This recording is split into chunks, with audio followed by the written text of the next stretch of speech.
In the first part of this history, we left the valiant Biscayan and the renowned Don Quixote with drawn swords uplifted, ready to deliver two such furious slashing blows that if they had fallen full and fair, they would at least have split and cleft them asunder from top to toe and laid them open like a pomegranate.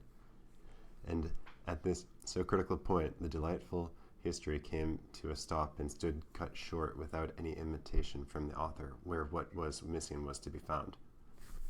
This distressed me greatly, because the pleasure derived from having read such a small portion turned to vexation at the thought of the poor chance that presented itself of finding a large part that, so it seemed to me, was missing of interesting tale. It appeared to me to be a thing impossible and contrary to all precedent that so good a knight should have been without some sage to undertake the task of writing his marvelous achievements, a thing that was never wanting to any of those knights errant who, they say, went after adventures. For every one of them had one or two sages, as if made on purpose, who not only recorded their deeds, but described their most trifling thoughts and follies. However secret they might be, and such a good knight could not have been so unfortunate as not to have what Platir and others like him had in abundance. And so I could not bring myself to believe that such a gallant tale had been left maimed and mutilated, and I laid the blame on time, the devourer and destroyer of all things, that had either concealed or consumed it. On the other hand, it struck me that, inasmuch as among his books there had been found such modern ones as The Enlightenment of Jealousy and The Nymphs and Shepherds of Henares, his story must likewise be modern, and that, though it might not be written, it might exist in the memory of the people of his village and those in the neighborhood. This reflection kept me perplexed and longing to know really and truly the whole life and wondrous deeds of our famous Spaniard, Don Quixote of La Mancha, light and mirror of Manchegan chivalry, and the first that in our age and in these so evil days devoured himself to the labor and exercise of the arms of knight-errantry, righting wrongs, succouring widows, and protecting damsels of that sort that used to ride about whip in hand, and their palfreys with all their virginity about them, from mountain to mountain, and valley to valley. For if it were not for some ruffian or boor with a hood and hatchet, or monstrous giant that forced them, there were in days of yore damsels that, at the end of 80 years, in all which time they had never slept a day under a roof, went to their graves as much maids as the mothers that bore them. I say then that in these and other respects our gallant Don Quixote is worthy of everlasting and notable praise, nor should it be withheld even labor and pains spent in searching for the conclusion of this delightful history, though I know well that if heaven, chance, and good fortune had not helped me, the world would have remained deprived of an entertainment and pleasure that for a couple of hours or so may well occupy him who shall read it attentively. The discovery of it occurred in this way. One day, as I was in the Alcan of Toledo, a boy came up to sell some pamphlets and old papers to a silk mercer, and, as I am fond of reading even the very scraps of paper in the streets, led by this natural bent of mine, I took up one of the pamphlets the boy had for sale, and saw that it was in characters which I recognized as Arabic, and I was unable to read them through. Though I could recognize them, I looked about to see if there were any Spanish-speaking Morisco at hand to read them for me, nor was there any great difficulty in finding such an interpreter, for even had I sought one for an older and better language, I should have found him.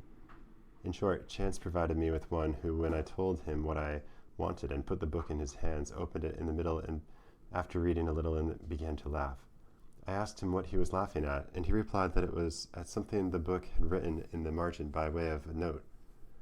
I bid him tell it to me, and he, still laughing, said, "In the margin, as I told you, this is written. This Dulciana del Toboso, so often mentioned in this history, had, they say, the best hand any woman in all La Mancha for salting pigs." When I heard Dulciana del Toboso named, I was struck with surprise and amazement, for it occurred to me at once that these pamphlets contained the history of Don Quixote. With this idea, I pressed him to read the beginning, and, doing so, turned offhand into Castellan. He told me it meant History of Don Quixote of La Mancha, written by Cid Hamet Benengeli, an Arab historian. It required great caution to hide the joy I felt when the title of the book reached my ears, and snatching it from the silk mercer, I bought all the papers and pamphlets from the boy for half a real. And if he had had his wits, about him, and had known how eager I was for them, he might have safely calculated on making more than 6 reals by the bargain. I withdrew at once with the Morosco into the cloister of the cathedral, and begged him to turn all these pamphlets that related to Don Quixote into the Castellan tongue, without omitting or adding anything to them, offering him whatever payment he pleased. He was satisfied with 2 arrobas of raisins and 2 bushels of wheat, and promised to translate them faithfully and with all dispatch, but make the matter easier, and not to let such precious find out of my hands, I took him to my house, where in a little more than a month and a half he translated the whole just as it's set down here.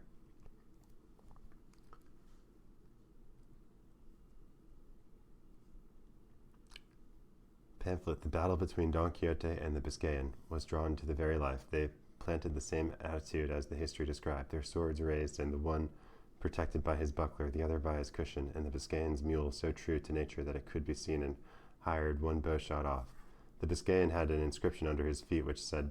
Don Sancho de Azepedo, which no doubt must have been his name, and at the feet of Rocinante was another that said Don Quixote. Rocinante was marvelously portrayed, so long and thin, so lank and lean, with so much backbone, and so far gone in consumption, that he showed plainly with what judgment and propriety the name Rocinante had been bestowed upon him. Near him was Sancho Panza, holding the halter of his ass, at whose feet was another label that said Sancho Zancas, and according to the picture he must have had a big belly, a short body, and a long shanks, for which reason, no doubt, the names of Panza and Zancas were given him, for by these 2 surnames the history several times calls him. Some other trifling particulars might be mentioned, but they are all of slight importance and have nothing to do with the true relation of the history. And no history can be bad so long as it is true. If against the present one any objection be raised on the source of its truth, it can only be that its author was an Arab, as lying is a very common propensity with those of that nation, though, as they are such enemies of ours, it is conceivable that there were omissions rather than additions made in the course of it. And this is my own opinion, for where he could and should give freedom to his pen in praise of so worthy a knight, he seems to me deliberately to pass it over in silence, which is ill done and worse contrived, for it is the business and duty of historians to be exact, truthful, and wholly free from passion, and neither interest nor fear, hatred nor love should make them swerve from the path of truth, whose mother is history, rival of time, storehouse of deeds, witness for the past, example and counsel for the present, and warning for the future.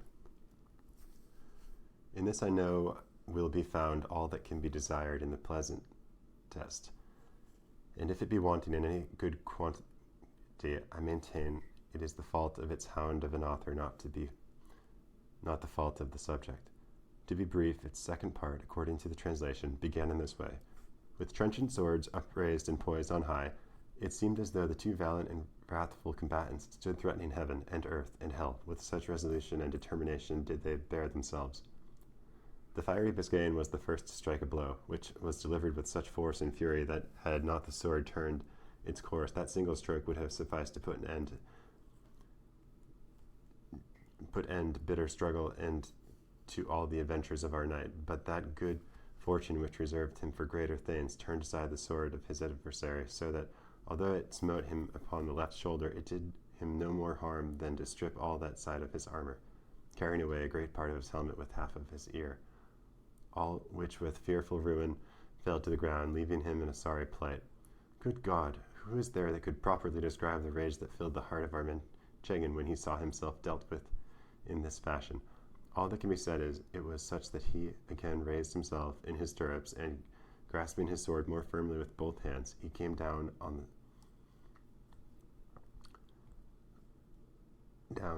the